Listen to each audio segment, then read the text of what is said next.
We're doing this 4 series right now, and this week I want to share for us the story of Zacchaeus. It's from Luke 19. It says this: Jesus entered Jericho and was passing through. A man was there by the name of Zacchaeus. He was a chief tax collector and was wealthy. He wanted to see who Jesus was, but because he was short, he could not see over the crowd. So he ran ahead and climbed a sycamore fig tree to see him, since Jesus was coming that way. When Jesus reached the spot, he looked up and said to him, "Zacchaeus, come down immediately. I must stay at your house today." So he came down at once and welcomed him gladly. And all the people saw this and began to mutter, "He has gone to be the guest of a sinner." But Zacchaeus stood up and said to the Lord, "Look, Lord, here and now I give half my possessions to the poor. And if I have cheated anybody out of anything, I will pay back 4 times the amount." Jesus said to him, "Today salvation has come to this house, because this man too is the son of Abraham. For the Son of Man came to seek and save the lost."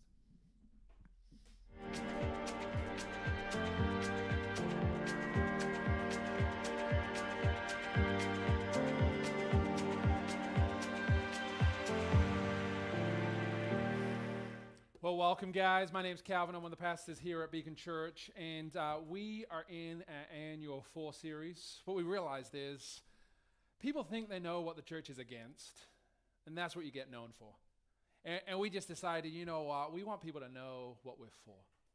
And as Christians, as followers of Jesus, we want to help us know what we're for. If we're to share what we're for, then we need to know it ourselves. And so what we've been doing is looking at this series, the different things or people that Jesus is for. First week we talked about how Jesus is for the hurting. Man, we live in a hurting world. And it was amazing to hear the story of baby Mateo and the miraculous healing of being born at such a premature age, and how God worked and how he provided people to be a comfort in tough times for his parents. Last week we talked about how God is for all nations. Man, coming from another country, you realize that there's a global church. And we are just a small part of it, and God he's working. Sometimes you can feel demoralized, right? Like, God's not doing amazing things here in America, but around the world he is, and in our community he is also. Don't get down. See what God is doing. He's for all nations. And this week, we're going to look at how God is for the lost. And as Adam mentioned, we're going to look at the story of Zacchaeus. But our memory verse for this series is found in Matthew chapter 25, verse 40. So we'll put it up on the screens, and let's read this out loud together. It goes like this. "The king will reply, 'Truly I tell you, whatever you did for one of the least of these brothers and sisters of mine, you did for me.'" Man, I love that verse. I would have loved to have been alive walking around with Jesus in person. I think that would have been awesome. But what I love is how Jesus isn't physically here, and yet he's saying, love well. When you do it, you're doing it in my name. It's as if you're loving me. It's just amazing to see. And today what we're talking about is how Jesus is on his journey, and he's on his way to Jerusalem, and eventually he's going to be put on trial. He's going to be crucified. And we know the good news that he rises from the dead. But before this, he's gone through this city that we're going to talk about today called Jericho. Now, I did a little research about Jericho. I don't know if you know much about Jericho. Maybe you heard about the walls and that kind of stuff that came crumbling down if you've been in church for a while. But Jericho was a place I think I would like to have lived. It was a resort type of city. It was called a city of palms. Now, I think about California. You land and you're flying. And from New England, you don't have palm trees up here, right?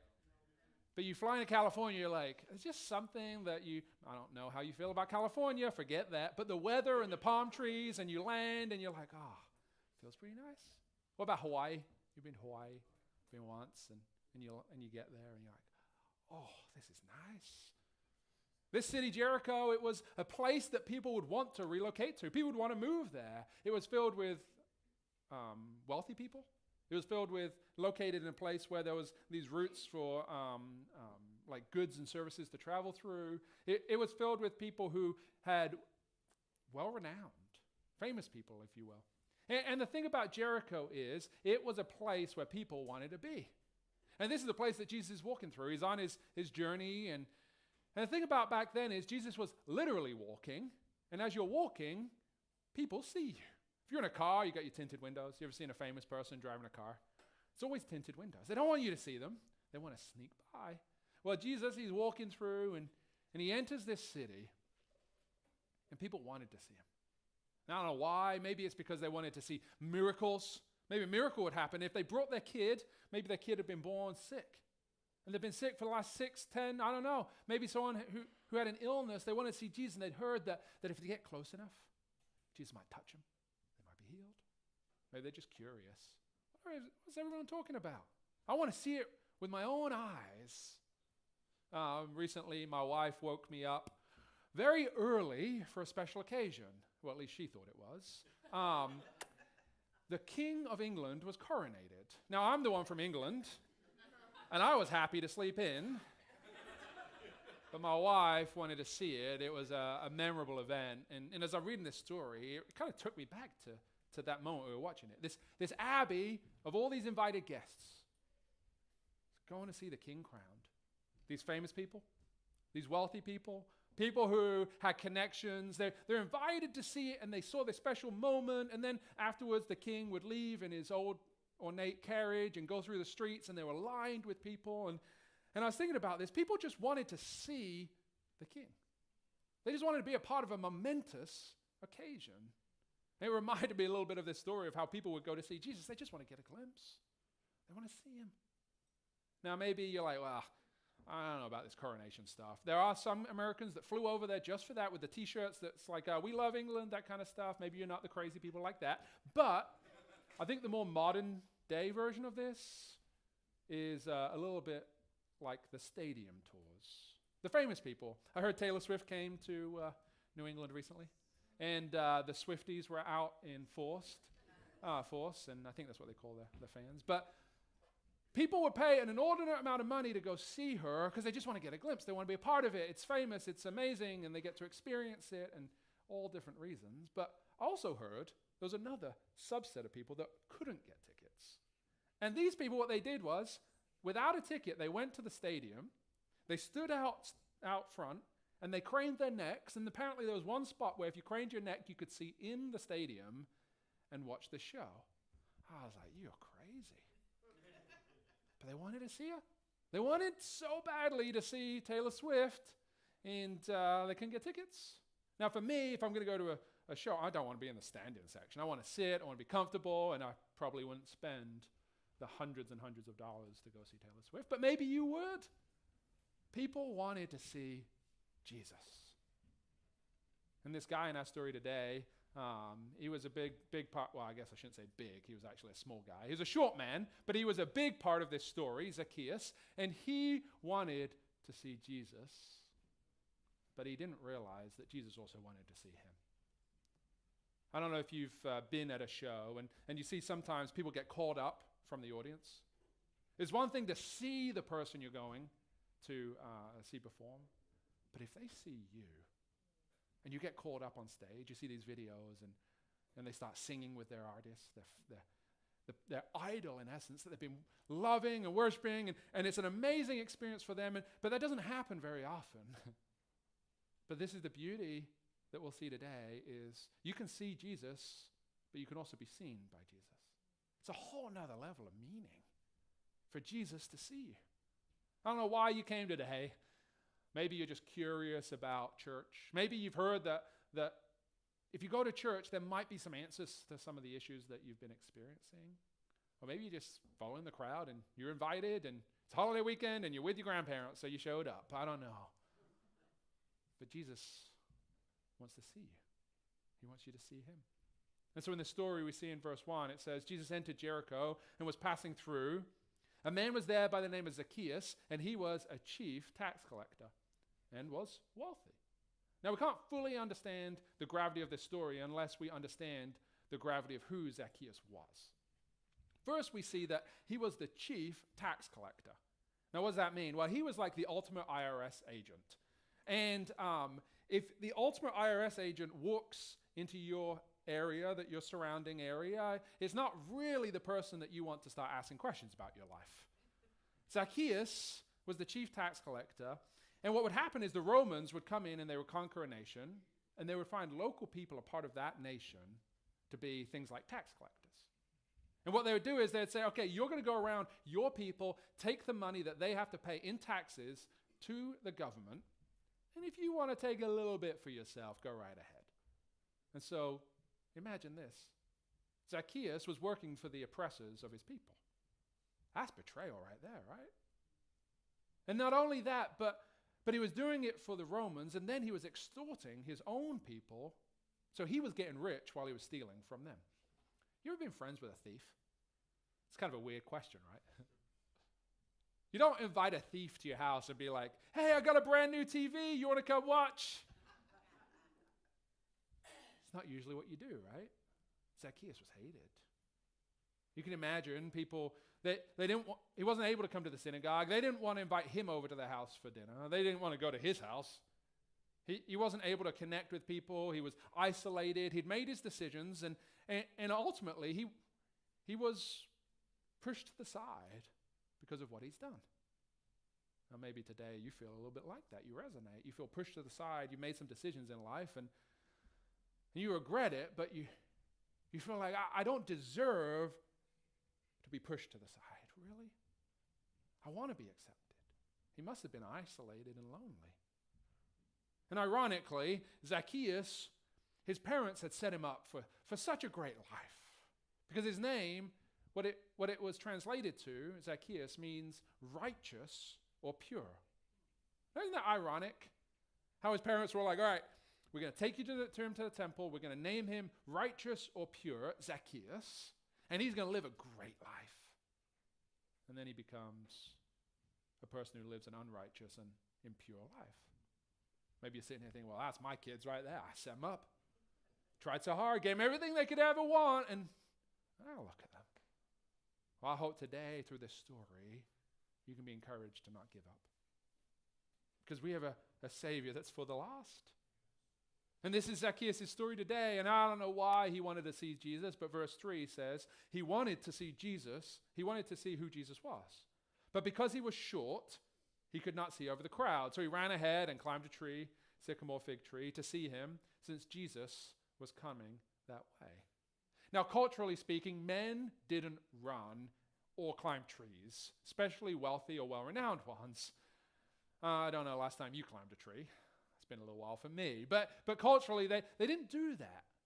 And yet he wanted to see Jesus so badly, he did.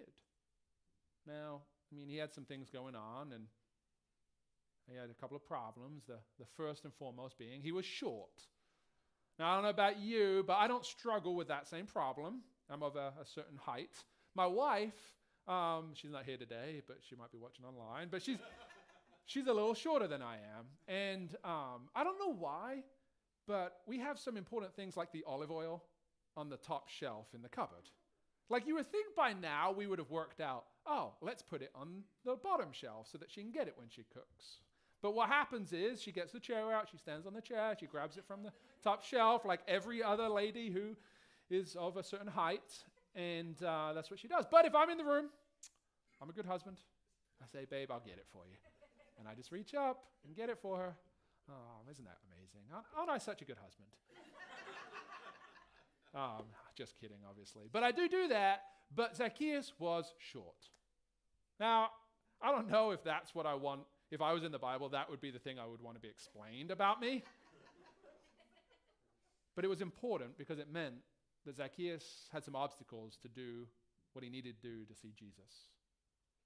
And this is important fact because he didn't let those obstacles get in the way for what he really needed. And too often we can let obstacles get in the way when we really need something. We've got this problem, but these obstacles keep on coming, and eventually we just give up.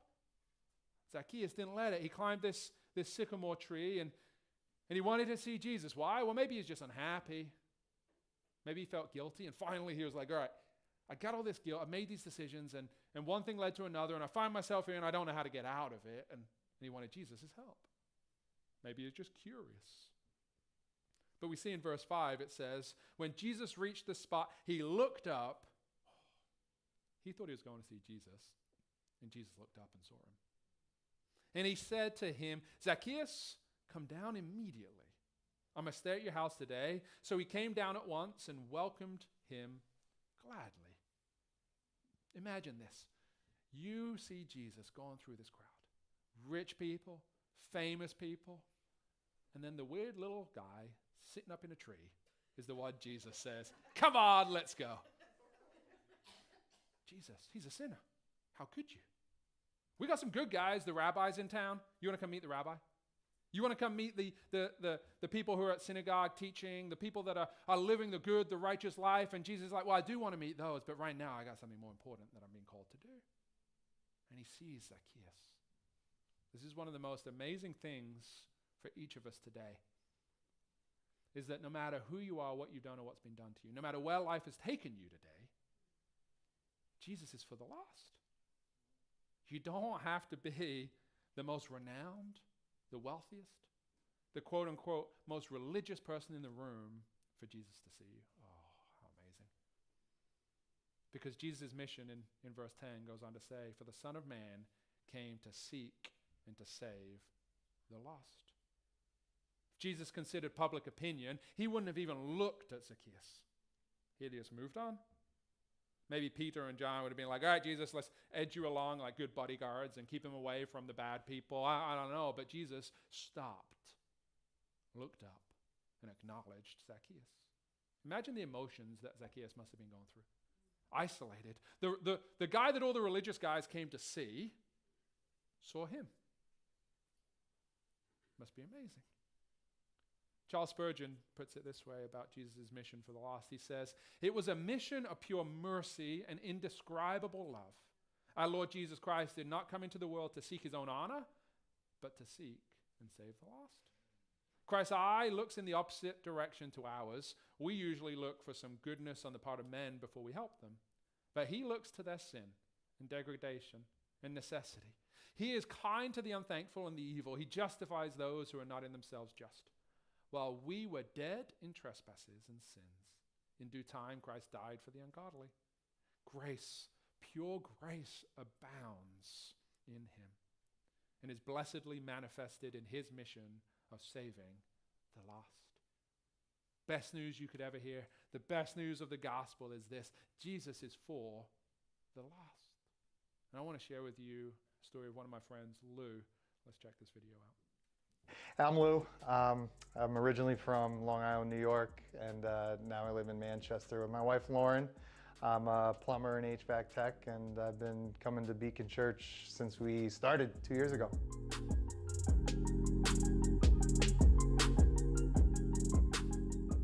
Growing up in Long Island, we went to a congregational church. Both my parents were Christian. I went to Sunday school. I heard the story about Jesus and about God, and I had this, the sense of God. Then as I got older, my parents, they eventually split up, and my middle school years and high school years, I stopped going. I didn't really go to church that much anymore. So when my parents split up, when they got divorced, my younger sister and I moved back down to Long Island because we were living up here at first. And then my older sister stayed up here in New Hampshire. And then from there is when the church going stopped. My late teenage years, when I started drinking, it didn't really start to get out of control until my 20s. When I turned 21 is really when the alcoholism and drug addiction really took off, and I didn't even know it at the time. I had no clue. Something happened where a switch was flipped, where all I cared about was partying, chasing girls, popping pills, drinking. I was addicted to anabolic steroids. All I cared about was how big I looked, how much I wanted to have a good time. I was just beach clubs, just partying, and that's all I cared about. And I managed through that to go to college, get a degree, teach. I was a middle school teacher for a while, and no one really knew, but throughout that time I was secretly had an opioid addiction and was drinking hard on the weekends and using steroids. Like I said, it wasn't until about 30 My suppliers had no more pills for me. I was out of money. I was a wreck. I wanted to die, but was too scared to kill myself. I was just coasting. A friend of mine who worked at the gym, she was newly sober, and she asked me what was wrong, and I just said, I was just down. I got work. I was just staring through my computer, just wanting to die, and didn't. And anyways, she asked, she goes, what's wrong? You look pretty down today. And I said, my stomach hurts. I didn't sleep well. And she just flat out said, is it drugs? And I said, yep, it is. And she says she goes to these AA meetings in the morning, and I should go. And I didn't really want to go, but I was sure, whatever.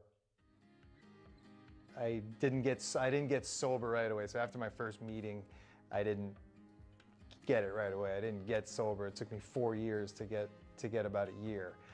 But during that, I met a lot of good people.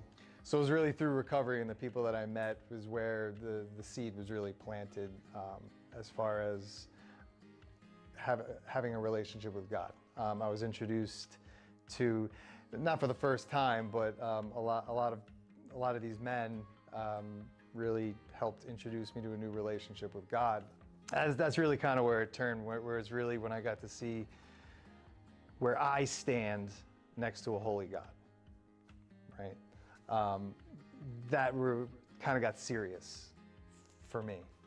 Was comparing me to him, there's no contest. And it really made me more appreciative of the grace and what Jesus did. And I think a lot of the times I'll wrestle with why. Why did you do that?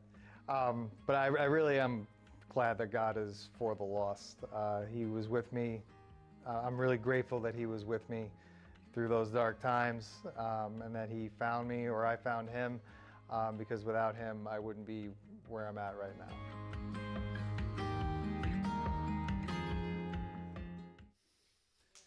Absolutely. The crazy thing for me is I've known Lou for a decade, and yet I only know his story over the last couple of years.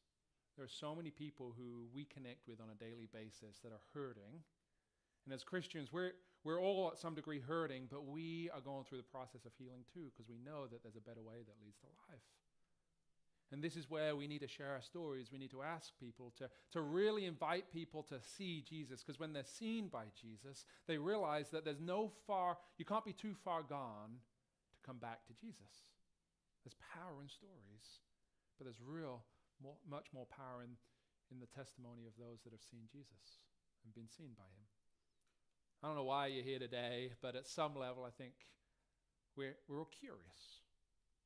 At some level, we're curious to see, what does Jesus have for me? What is this church all about? What does it mean to be a follower of Christ? What does it mean for me that Jesus is for the lost? And this is the best news about the gospel you can ever hear, is that it includes you.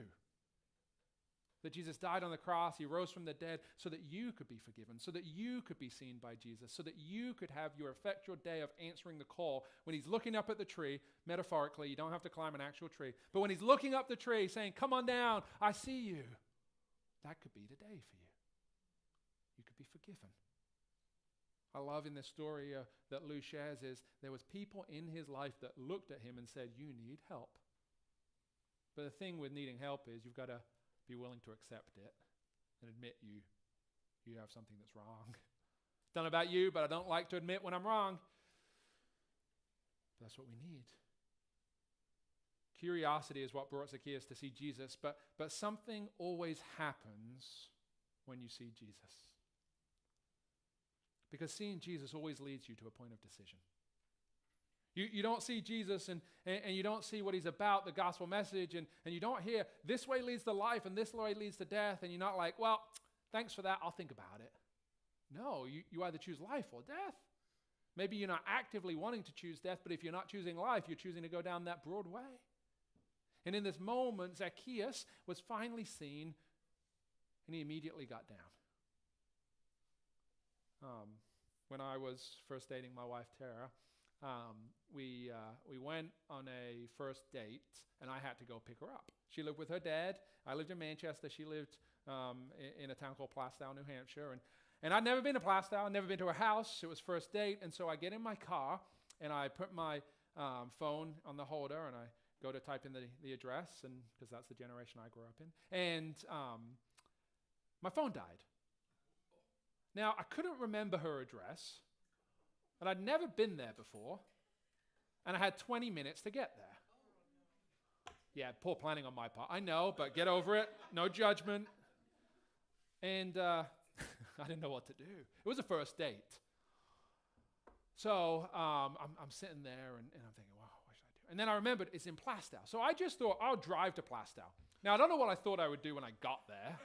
Just walk around town and be like, hey, anybody know a girl named Tara? And but as I'm driving there, I vaguely remembered that there's another way to actually get directions that doesn't involve phones. And it's this old school way that my dad used to teach me. When I was a kid, I kind of had these recurring nightmares of being yelled at as I hold this map. Remember those things? Road maps.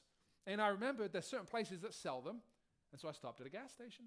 And I walked into the gas station. I'm like, do you sell road maps? And the guy was like, yes, at the bottom of that back shelf, because no one buys them apparently. So I went and found the road map, and somehow I remembered the name of her street. And I was like, oh man, thank you, Jesus. And so I looked it up, and I found her street, and by I think it's God's grace, there's only 4 houses on that street.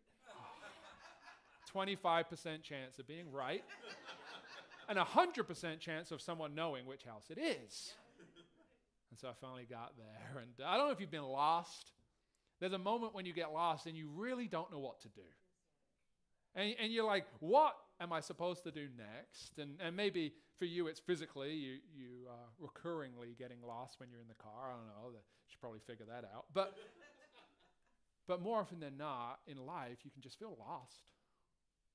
Whether it's with a job, a relationship, whether it is with an addiction or an issue or a problem, or whether it's just something that you did a long time ago and you doubled down because you didn't want people to find out, and you keep on doubling down, and it's just gotten too big and you don't know what to do about it. Maybe it's an illness, and you're just like, okay, God, what do you want from me? And it's isolating, right? Because whenever you're lost, you don't want to admit it because then people will know. There's only one thing worse when you're lost is people knowing you're lost. When you have an issue is people seeing your issue, or at least you think it is.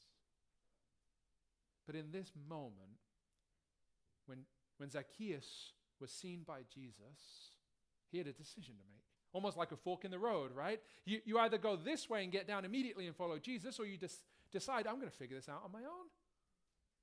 And I want to just share with you, I may not be that old, but in my life, as I've tried to figure things out on my own, it's really not been my best decisions. I've realized that without Jesus, without the Holy Spirit leading and guiding me, I end up navigating to bad places, to bad thoughts, to doing bad things, to not taking the road that leads to life. And maybe you're sitting here realizing, I don't want to be where I'm at, but I don't know how to get out of it. I want you to know that Jesus sees you. Maybe you're sitting here thinking, my life is filled with anxiety and stress, and I don't want that. Jesus sees you. Maybe you just thought you'd be happier than you are. You ever had those moments?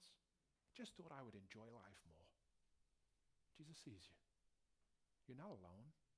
Don't live isolated. And maybe today is the day that you're ready to take that road on the fork, the road that leads to life. Because you can see and be seen by Jesus today. Problem is, oftentimes obstacles get placed in our way, right? And if you hit enough obstacles, most people just go, all right, I give up. You been there? If God really wanted me to do this, then he would make a way. See, hit an obstacle, perseverance. Doesn't always happen first time, right? He wants you to continue to try to follow him. Zacchaeus, he had a lot of obstacles. First and foremost, he was short. Crowds wouldn't let him through. They didn't like him. If you don't like someone, you put your elbows out, right? And if you really don't like him, you put your arms out and you stop him. And I can imagine Zacchaeus, he's probably like, how can I get there? I can't get there. Let me up. Let me through. And they're like, nope. climbs a tree. Crowds hated him, probably felt guilty, but he didn't let the obstacles stop him from seeing Jesus. There's so many obstacles that we can put in the way of us seeing Jesus, and I think the first and foremost for most of us is pride. Because what happens is, pride says, my way, well, it may not be the best, but it's my way, and I don't want to admit that there might be a better way. Pride says, I want to live this way. I want to be, I'm not a sinner. Those people are sinners. I mean, he's really bad. You should see this guy. You should see my neighbor. He's a terrible guy. That's how we think, right? You should see my friend at school. Man, he does some crazy stuff. The guy at work. I've never been to jail. I'm not a bad guy. And we live this relative life, and yet we don't want to admit that we might be lost. We don't want to admit that how we're living might not be the way that we should be. Pride gets in the way. Maybe for you it's idolatry, where you're making anything other than God the ultimate thing, right? We don't bow down to statues and idols really anymore, but I think for our modern day purposes, the idols that most of us worship is ourselves. Where we put ourselves above God, and we become the ultimate, and God becomes secondary. Yeah, I go to church on a Sunday. Yeah, I pray occasionally. But I live my life my way. It becomes an obstacle. This is the thing. He wants us to follow him, to see him, and be seen by him, because he has the power to freely change hearts. Jesus doesn't follow popular opinion. And I love this because he's inviting us to be the same way. In Luke 19, verse 7, it says, all the people saw this and began to mutter. It's a good word, right? Murmur, mutter. It's like onomatopoeia word, where it's just like the murmuring that came up around the crowd when someone does something. It was like, ooh, they don't like what's going on. They're muttering. And it says, he's gone to be the guest of a sinner. Jesus, do you know who that guy is? He's like, yeah. Well, we got some good guys. Why go be with the bad guy, the weird guy up in the tree? Come to Rabbi's house and you'll have a great time. He's a good guy. You can talk and learn and grow together. But Jesus, it doesn't faze him. It said the word mutters was referring to self-righteous Pharisees. When they saw that Jesus would receive sinners, they would mutter, they would murmur. They were mutterers. And I really call these people crusty Christians. That's kind of you don't have to be old to be a crusty Christian, just so you know. You can be young. It's a mindset, it's a heart issue. And you're the person where you're like, you don't like it when certain types of people come to church. You're like, oh, really? Thought I was going to enjoy church this week.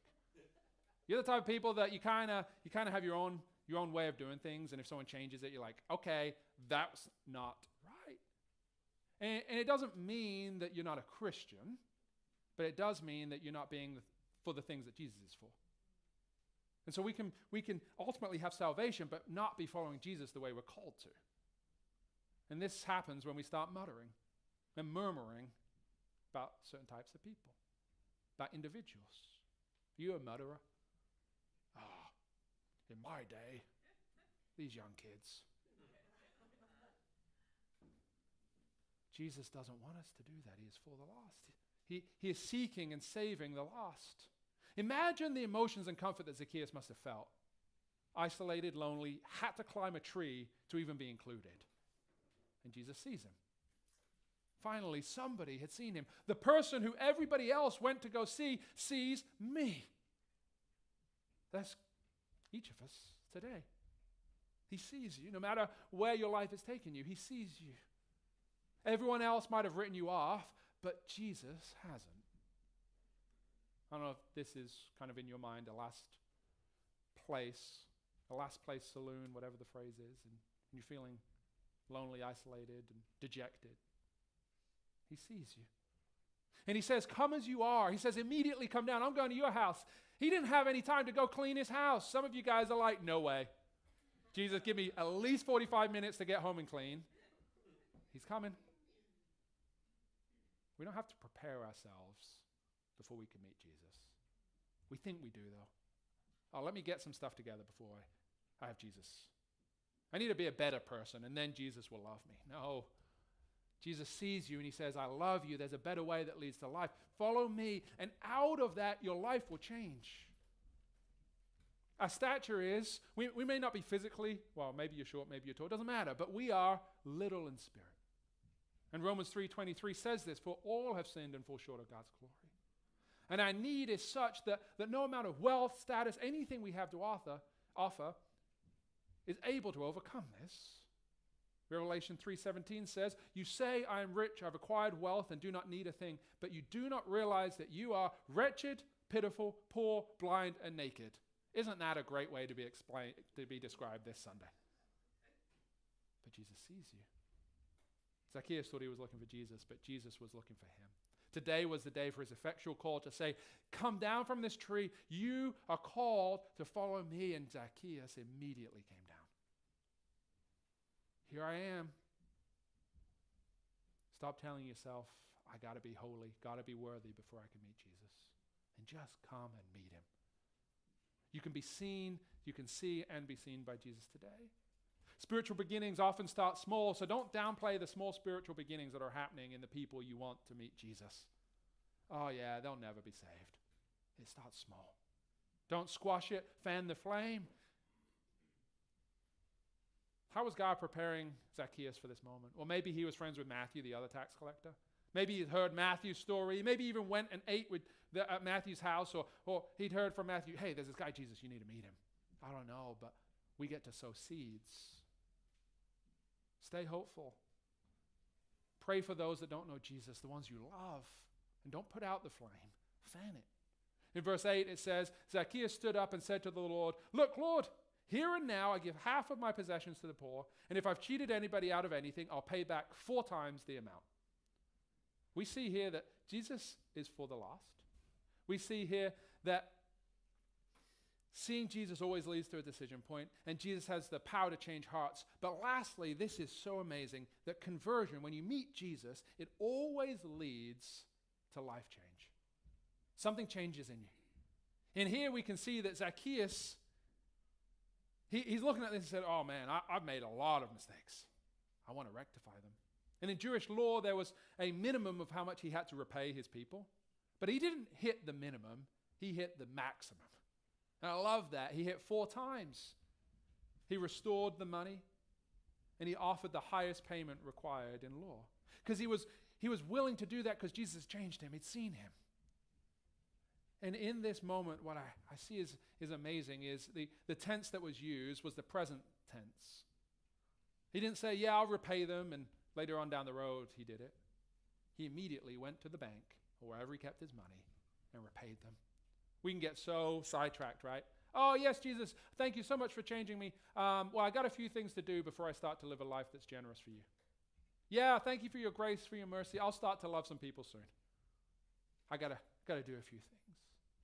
But conversion, when you see Jesus and you're changed by him, should lead to full surrender.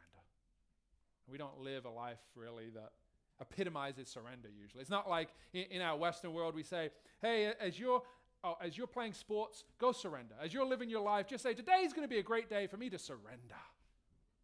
No, we want to win. We want to attack. And there are times, especially in sports, things like that. I mean, the Celtics won last night, crazy game. Had to put a plug in there for it. But Jesus is saying, I want you to surrender everything for me today. And Zacchaeus was willing. He immediately did it. He is able to overcome any stronghold in your life. And as you do that, he wants you to live so people know. Do people know you're a believer? Do they know what you're for? Verse 10 says, for the Son of Man came to seek and save the lost. In Luke's story, he was introduced to Jesus through some faithful Christian men who invited him to come as a part of the crowd and see Jesus. Our lives are powerful, stories are powerful, and we need to share our stories so that people can see Jesus and be invited to be seen by him. We find ourselves at different moments in life with the opportunity to tell people there is a better way that leads to life. Maybe that's a way you need to hear today. I'd love to talk to you about it. But maybe you've already found that way, and today is the day that you need to say, I want to share that with others. to invite them to see Jesus. I'd invite you today, write a list. Start with 3 people who you want to know what it means to have life. Pray for them. Name them. Invite them to see Jesus and share your story with them. Because Jesus is for the lost. Jesus sees each and every one of us. And when he sees us, it always leads to a decision moment.